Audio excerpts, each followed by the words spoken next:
అతిపెద్ద షాపింగ్ ప్రపంచం సిఎంఆర్ మన మచిలీపట్నంలో ప్రముఖ సినీ తారలచే నవంబర్ 20న గొప్ప ప్రారంభం. CMR shopping mall bus stand ఎదురుగా మచిలీపట్నం. సిద్దికి నగర్లో 5 అంతస్తుల బిల్డింగ్ ఏదైతే వంగిందో దానికి సంబంధించిన ఓనర్లు మనతో ఉన్నారు ప్రస్తుతానికి. ఆ బిల్డింగ్ సంబంధించి ఏం మాట్లాడతారో అడిగి తెలుసుకునేటువంటి ప్రయత్నం చేద్దాం. అమ్మ, ఆ బిల్డింగ్ మీదేనా? మాదేండి. ఎప్పుడు కట్టించారు? 2 సంవత్సరాలు అవుతుంది. 2 సంవత్సరాలు. సో ఎందుకు ఇట్లా ఈ ప్రమాదం జరిగింది అనుకుంటున్నారు? చెప్పారు ఏమైనా పోలీసులు?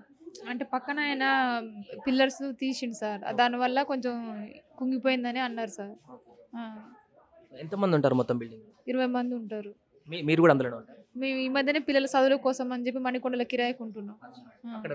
అక్కడ రెంట్కే ఉంటున్నాం. ఇది అప్పు చేసి కట్టుకున్నాం. మేము ఊళ్ళో పొలం ఉంటే అమ్మి అప్పు చేసి కట్టుకున్నాం.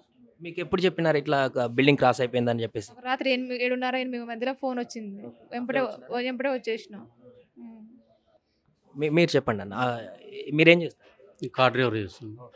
సో ఇది ఇప్పుడు ఇట్లా మొత్తం క్రాస్ అయిపోయింది కదా, కారణం ఏంటి చెప్తున్నారు పోలీసు? పోలీసు వాళ్ళ కారణం అది క్లియర్ కనిపిస్తున్నాను సార్. పక్కన కన్స్ట్రక్షన్ జరుగుతున్నది, అది తీయాల్సిన దానికంటే ఎక్కువ గుంత తీశారు. దానివల్ల ఇబ్బంది. మీకు ఏమైనా ఇన్ఫర్మేషన్ ఇచ్చారా? పక్కన సెల్లార్ ఇట్లా కడుతున్నారు, గుల్తను ఈ కన్స్ట్రక్షన్ చేసేటప్పుడు మీకు ఏమైనా ఇన్ఫార్మ్ చేస్తారా? పక్కిల్లు కాబట్టి సెల్లార్ అని ఏం చెప్పలేదు సార్. మామూలు కన్స్ట్రక్షన్ ఇల్లు కడుతున్నారు, పక్కన కన్స్ట్రక్షన్ జరుగుతుందని అన్నారు అంతే. కానీ మాకు అంతేగాని ఈరోజు గుంతలు తీస్తున్నాము అని అట్లేం చెప్పలేదు సార్. ఎవరికన్నా ఏమైనా అయిందా నైట్ అట్లా జరిగినప్పుడు? ఏం కాలేదు సార్, ఎవరికేం కాలేదు సార్. ఇప్పుడు ఏం చేయబోతున్నారు పోలీసులు? పోలీసులు వచ్చారు సార్, చూశారు సార్ వాళ్ళు, చూసారు, మాట్లాడారు సార్ వాళ్ళు, మాట్లాడి చెప్తా అన్నారు సార్. ఇప్పుడు డిమాలిష్ చేస్తా అంటున్నారు కదా, మొత్తం తీసేస్తారా ఇప్పుడు బిల్డింగ్? మొత్తం తీసేస్తా అంటున్నారు సార్. సార్ ఎట్లా మరి మీకు ఇంకా బిల్డింగ్ ఉన్నది ఆల్టర్నేటివ్ ఒకటి? ఇది లేదు సార్, మాకు ఇదే ఆధారం, మాకు ఏం లేదు సార్.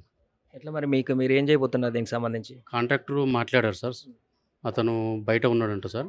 రేపు వచ్చి మీకు ఏదన్నా న్యాయం చేస్తానని చెప్పాడు సార్. అంటే మీ కాంట్రాక్టర్ కట్టించాడు, మీరు కట్టలేదు సార్. పక్కన కాంట్రాక్టర్, పక్క బిల్డింగ్ కాంట్రాక్టరు ఆయన మాట్లాడాడు, మా బస్తీ వాళ్ళతో మాట్లాడు, అతను ఇల్లు పోతుంది కదా, ఏదున్నా నేను అతనికి న్యాయం చేస్తానని చెప్పాడు సార్. రేపు వచ్చి చెప్తా అన్నాడు. నిన్న ఇది వంగినప్పుడు ఒక 3rd ఫ్లోర్ 2nd ఫ్లోర్ ఒక అబ్బాయి కిందికి దూకాడు అన్నటువంటి చెప్తున్నారు, అట్లా ఏమన్నా జరిగింది? ఏమో సార్, నేను లేనైతే ఆ టైంలో, మరి ఏమో సార్, నేనైతే లేను ఆ టైంలో, మరి నేను లేను, నాకైతే తెలియదు సార్. నేను ఆ టెన్షన్లో నేను ఇక్కడ బయటనే ఉన్నాను. నాకు అది చూడగానే బీపీ పెరిగి కానంతే కళ్ళు తిరుగుతున్నాయి. అందుకే నేను అటు వైపు పోవాలంటే నాకు కళ్ళు తిరిగి కింద పడుతున్నాను సార్. ఇప్పుడు మీ ఇంట్లో ఉండే టెనెంట్స్ అందరితో మాట్లాడారా? ఉన్నారా వాళ్ళు ఇక్కడే? వాళ్ళు కొంతమంది వేరే వాళ్ళ చుట్టాల ఇళ్ళలో ఉంటే అక్కడ వెళ్ళిపోయారు సార్ వాళ్ళు.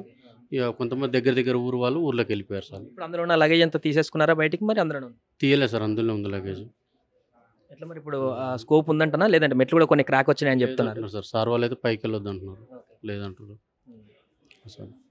సో ఇప్పుడు ఒకవేళ డిమాలిష్ చేస్తే పక్క బిల్డింగ్లకు ఏమన్నా ఇబ్బంది అయ్యేటువంటి అవకాశం ఉందా?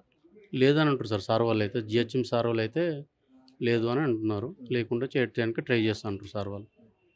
ఇది సిద్దిక్ నగర్లో ఉన్నటువంటి ఈ 5 అంతస్తుల బిల్డింగ్ సంబంధించినటువంటి ఓనర్స్ వాళ్ళు మణికొండలో రెంట్ కొంటూ కొంత అంతకుముందు ఇక్కడే ఉండేది, తర్వాత పిల్లల చదువు కోసం మణికొండకు వెళ్ళి అక్కడ రెంట్ కొంటున్నామని కూడా చెప్తున్నారు. ఇలా జరిగిన తర్వాత సడన్గా ఇక్కడికి రావడం జరిగింది.